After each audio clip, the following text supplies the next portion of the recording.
Hey everybody, this is Alex Big Blue. Today I have a comic haul for you guys. So starting off, first off, we got Bizarro number 1 of 6. This was $1 at my LCS. I thought it looked really cool. I like Bizarro in general, and I also like this cover quite a bit. Sweet black background there. It's kind of cool. It has the number reversed and all that because of Bizarro. But yeah, I thought this looks really cool, and it's definitely something I wanted to check out, especially being the first issue. So yeah, I got that. Next up, we got also from DC and also number 1 issue. We got the Heckler number 1. I think this was also $1, even though I know it says 3, but I think I put a different bag or something. But yeah, I thought this looked really cool. I don't know much about the Heckler yet, but it looked like it'd be right up my alley based off of what I like to read. And yeah, I think it looks really cool, and I'm excited to check this out. And a great cover on this too, by the way. I also found Superman, the Man of Steel, number 5. It's straight out of 1991. So very awesome. Curse of the Atomic Skull. The reason I especially got this is because it does feature the Atomic Skull in it. I always like him as a character, anyways. I've not read a ton of him yet, but he was in some cartoons and stuff that I've seen. And also, he's in one of the DC movies I remember watching as well, like the animated ones.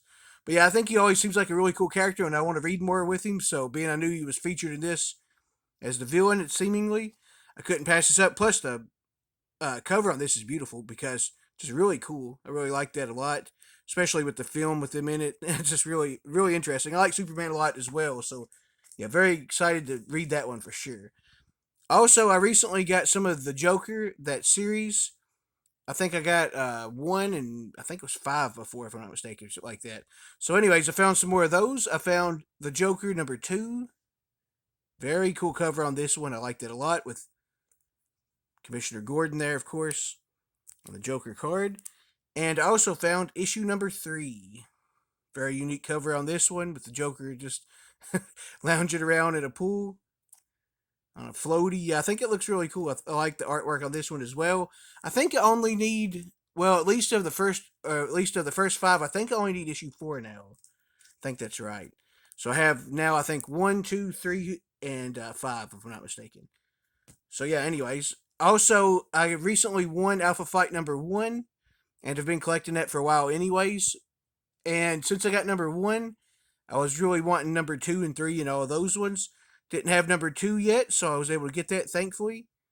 And I got it for $3. I thought that was fine. I was okay with that. I really wanted this one so I could read both of those 2 in a row anyways.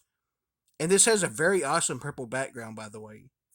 Yeah, I think this just looks really cool, and I can't wait to read the first 2. I've read some Alpha Flight issues before that I had later in the run, but now I'm planning on, starting to try to read it through when I can, like from the beginning. But yeah, very cool. I like this a lot. Very excited to get that. Also, I got some Darkhawk that I didn't already have. I found issue number 32 for $2. I love Darkhawk. He's one of the kind of underrated characters that I like a lot. And pretty much he's one of the more, I would say, underrated, and just kind of like the people that does know him. I feel like if they had read him, they probably would at least like him to some extent. But yeah, I think he's pretty unique, and I like him quite a bit though. And I've really liked the series, and I've been reading it and trying to collect it. The first run especially, but in general also. So yeah, very happy to get this one. I think it's a cool cover also. And this was really cool. I was able to get Darkhawk Annual number 1 from 1992, guest starring Iron Man. So we get Darkhawk and Iron Man. It looks like they might fight the way it looks. And either way, it says the showdown you demanded, so I'm assuming they do at least a little bit. But yeah, Iron Man versus Darkhawk is something I couldn't pass up, or just them two being in the same book at the same time. And of course, anything Darkhawk in that run, I'm planning on getting anyways. So yeah, I thought that was awesome, and it was only $2, so very excited to get that for sure. All right, and last but not least, I was able to find the Silver Surfer number 80. This is one of the ones I didn't have of that series yet. Been trying to collect and read that. And it's also really cool. It had to happen Morg versus Terrax. So we get Morg versus Terrax, as it says. I think that's really cool. I like both of those 2 villains. And yeah, I just couldn't pass that up. Didn't have it yet. I thought that was a decent enough price. And I was willing to do it for one of the ones that was harder to find for me. And yeah, I really love the series a lot. And I was very happy to find it for sure. I am Alex Big Blue. Thank you guys so much for watching. If you want to enter my contest, it's still going for the rest of the month. See you later.